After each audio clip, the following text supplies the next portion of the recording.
Nagtakbuhan nga ni kami dahil sa nakita namin dito sa lumang bahay sa gitna ng kagubatan. Gagala naman nga ni kami dito sa gitna ng kagubatan para maghanap ng mga kinakatakutang nilalang. At pupuntahan na rin nga ni namin yung viral na haunted house. Dito na nga ni kami dumaan sa tabi ng ilog, baka sakaling may dambuhalang sawa dito na nagbababad sa tubig. Napakarami na naman nga ning hipon dito sa ilog. Next time ang huli ako nito para gawing ukoy. May nakita naman nga ni ako dito isang isda. Ang tawag naman yan dito sa amin ay mirapina. May isang tawag pa nga ni yan dito sa amin, kaso bastos. May nakita din nga ni kami ditong kakaibang ibon, naglilimlim siya sa kanyang pugan. Ngayon lang nga ni ako nakakita ng ganitong klaseng ibon. Alam nyo ba kung anong klaseng ibon yan? Parang galit na galit pa nga ni ang itsura ng ibon. Nakahuli din nga ni yung kasamahan natin dito ng dalawang Asian box turtle na mahilig kumain ng tubol. Napakarami talaga nga ni ng ganitong klaseng pagong dito sa amin, lalong lalo na ngayon na paubos na ang tubig sa ilog. Kahit sa mga daanan ay makikita mo sila. At kahit nga ni sa mga kalsada, makikita mo rin ang mga ganitong pagong na nasagasaan na. At dito lang nga ni sa unahan, nakakita naman kami ng napakagandang ibon. Ang ibon na ito ay may palong katulad ng manok. Yan naman ang tinatawag na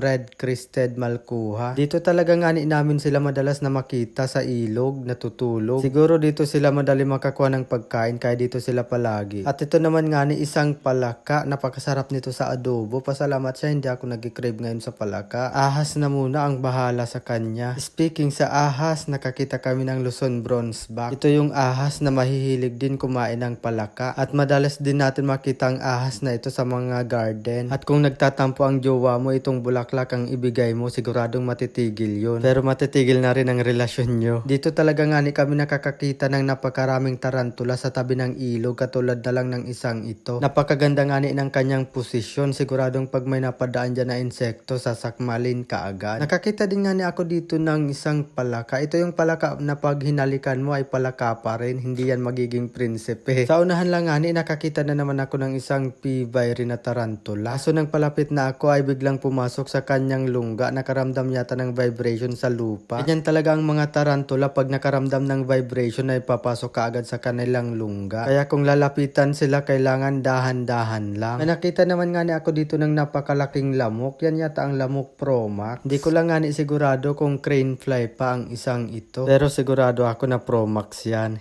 At itong sunod naman nga ni na nakita ko ay napakagandang insekto. Hindi ko lang nga ni alam kung anong klaseng insekto yan o isa pa ba yan sa moth. Kung alam nyo kung anong klaseng insekto yan, pa-comment naman para malaman ko din. May nakita naman nga ni ulit kami dito ng isang red-crested malkuha. Madalas na makita namin nito ay pares-pares. Siguro naglilimlim yung kapares nito kaya nag-iisa lang ito dito. May nakita naman nga ni ulit ako ditong isang P-Viry kaya dahan-dahan ako ditong lumapit para hindi ka agad pumasok sa kanyang lungga. Nakakita naman nga ni ako dito ng 3 labuyo at yung dalawa dito ay sisiw pa, pero kung lumipad dyan ay para ng ibon. Kaya hindi yan basta-basta nahuhuli. At dito naman nga ni, nadaanan namin yung viral na haunted house. Napaka-crispy naman nga ni ng bahay na ito. Pero may iba na kaming nararamdaman dito kaya medyo natatakot na kami. At maya-maya lang nga ni ay may nagpakita na sa amin kaya nagtakbuhan na kami.